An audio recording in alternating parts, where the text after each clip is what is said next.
নতুন সরকারের সময় সবচেয়ে বড় চ্যালেঞ্জ হয়ে গেছে ফিতনা, আর সেই ফিতনাও তবলিগি ফিতনা। এটা আলেমদের বদনাম হইতেছে, গায়রে আলেমদের বদনাম হইতেছে। বেদিনরা সুযোগ নিতেছে, আপনি মসজিদে বসে বসে গায়ে লাইলে চলবে না। এটা ইসলামের কঠিন আঘাত। আমি আপনাদের জিজ্ঞাসা করি, একটু সময় যেতেছে, ইঞ্জিনিয়ার ছাড়া ইঞ্জিনিয়ারিং সংস্থা চলবে না? বলেন না। বিজ্ঞান জানে না, তাদের দ্বারা বিজ্ঞান চলবে না। ডাক্তারি জানে না, তার দ্বারা ডাক্তারি সংস্থা চলবে না। খালি জিদ করলে হবে। কোরআন হাদিস দাওয়াত এটা আলেম ছাড়া চলবে না। সুন্দর করে বলেন, এটার বিরোধিতা কারা করতে পারে? ছোটখাটো যদি হইতো বলতাম ব্যক্তিগত জিদ। এখন বোঝা যাইতেছে এটার 16 সাল থেকে আরম্ভ হয়েছে, এর আগে ছিল না। এখন চরমে পৌঁছে গেছে। ভারত কোনোদিন বাংলাদেশের ইসলাম চায় না, নারাজ হবেন না। আমরাও চাই না, আমরা চাই না ইসলাম কায়েম হোক, সারা পৃথিবীতে ইসলাম কায়েম হয়, এটা আমরা চাই। তারা সারা পৃথিবীতে নাস্তিকতা কায়েম হোক, মূর্তি কায়েম হোক, তা প্রত্যেকের ধর্মের বিচার। কাউরে কমজোর পায়া, সুযোগ পায়া, এজেন্ডা তৈরি করিয়া মুসলিম বড় দেশে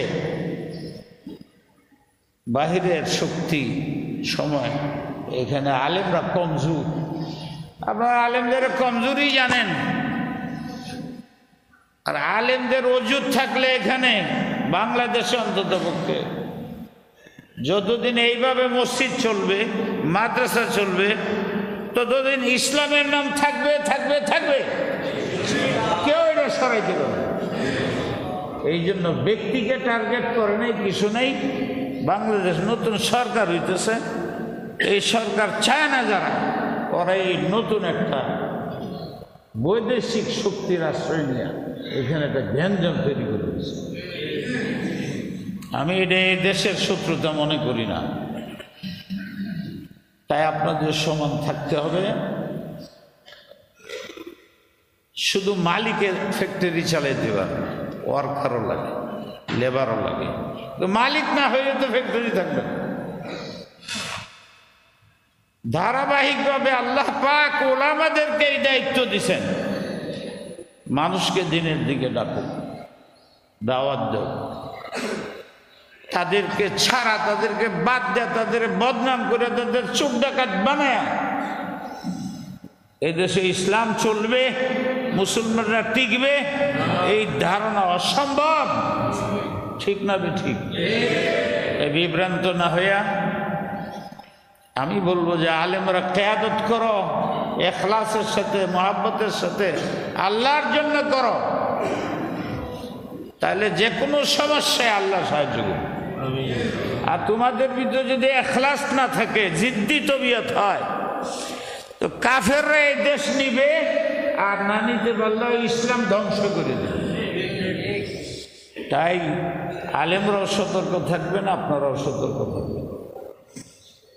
খামাখা গালাগালি নেই, খামাখা বদনাম মানে আমাদের শরীরে আঘাত লাগছে, ভাঙ্গিয়া চুরমার করে দিতেছে দিনের সবচেয়ে বড় শক্ত গুঠি তাবলীগ। এইটা নিয়ে লাগছে, মাদ্রাসা নিয়ে লাগছে, আলেমদের হ্যাঁ প্রতিপন্ন করছে।